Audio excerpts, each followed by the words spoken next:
Foreign 1950 tensions between the Western countries and the Soviet Union bloc, known as the Cold War, escalated with the outbreak of the Korean War. This bloody and brutal conflict resulted in the deaths of millions of North and South Koreans, as well as more than 100,000 casualties among the United Nations forces involved. Although the war is largely forgotten today, its legacy continues to have a significant global impact. In 1910, Japan annexed Korea and controlled it for 35 years until the end of World War II in 1945. At that time, Japan withdrew its army from Korea, and the country was officially liberated. After the war. Korea was divided into two occupation zones along the 38th parallel, with the northern zone being managed by the Soviet Union and the southern zone being administered by the United States in 1948. As the tension heated up, the occupation zones became two independent states. The Communist Democratic People's Republic of Korea in the north, led by Kim Il-sung, and the Capitalist Republic of Korea in the south, led by Sigmundry. Both governments claimed to be the legitimate rulers of all of Korea, and neither accepted the borders permanent, leading to conflict between the two Koreas. Foreign 1949, after the Communist Party of China, CPC, led by Mao Zedong, won the Chinese Civil War against the Nationalist Party led by Chiang Kai-shek. The CPC sought to protect China from the spread of Western influence and capitalism in the region. To this end, the Chinese People's Liberation Army provided training to the North Korean Army, and the Soviet Union under leader Joseph Stalin supplied weapons to North Korea. Meanwhile, the United States withdrew its forces from South Korea, leaving the Republic of Korea Army to defend the country alone.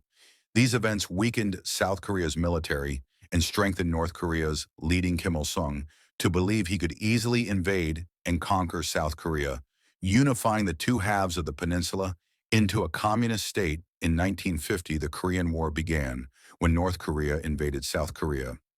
The North Korean People's Army Tapir sent its I-Corps 53,000 soldiers across the Indian River towards Seoul, while its I-Corps 54,000 soldiers advanced along two different axes.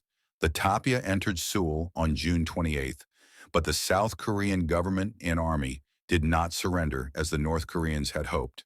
Instead, South Korean forces formed a defensive line south of the Han River and retreated in good order on the East Coast in order to avoid defeat. South Korea needed support from the U.S. Armed Forces. The United States, concerned about the spread of communism, requested that the United Nations (UN) intervene in the Korean War. In response, the UN passed resolutions calling for the invasion to be stopped and for UN member states to provide military assistance to the Republic of Korea Army. The Soviet Union, as a permanent member of the UN, could have vetoed these resolutions, but it was boycotting the UN Security Council at the time, and therefore did not block the deployment of a UN army made up of soldiers from 16 nations to assist South Korea, led by General MacArthur. This intervention was granted under the request of South Korea, and the resolutions passed by the UN in early July 1950.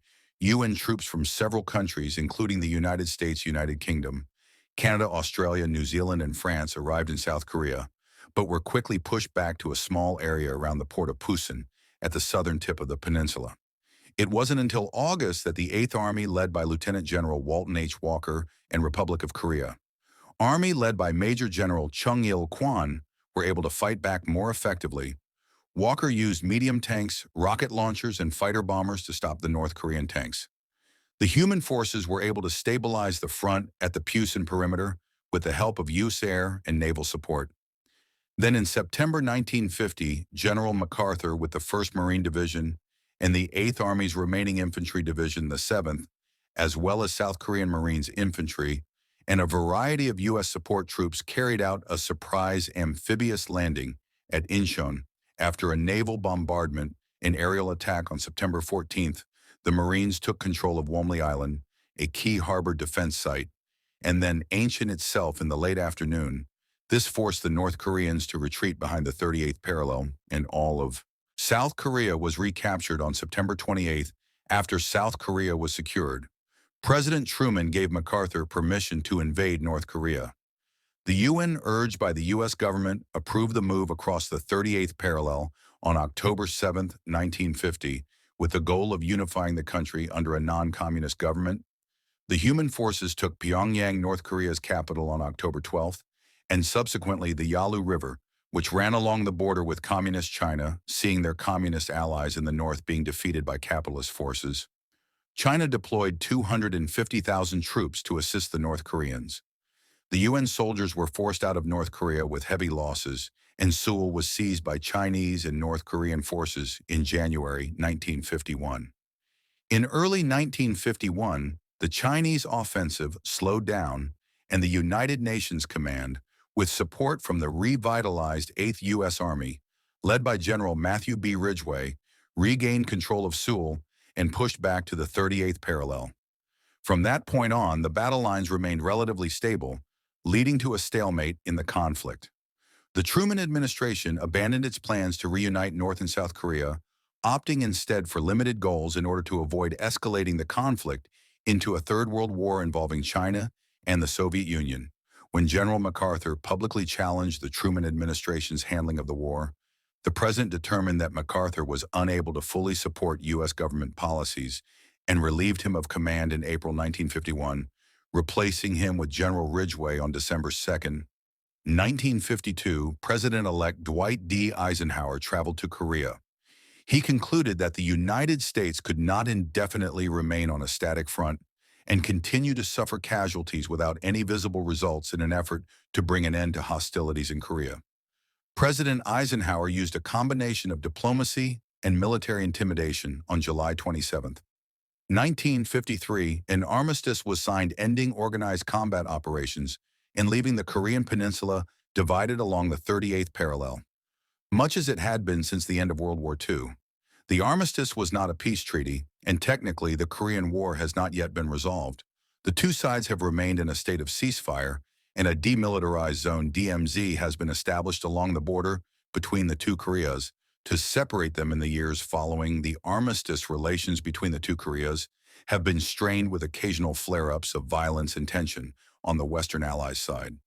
The involvement in the war demonstrated its willingness to combat aggression and strengthen President Eisenhower's position in Europe as he worked to organize European military defense under the North Atlantic Treaty Organization.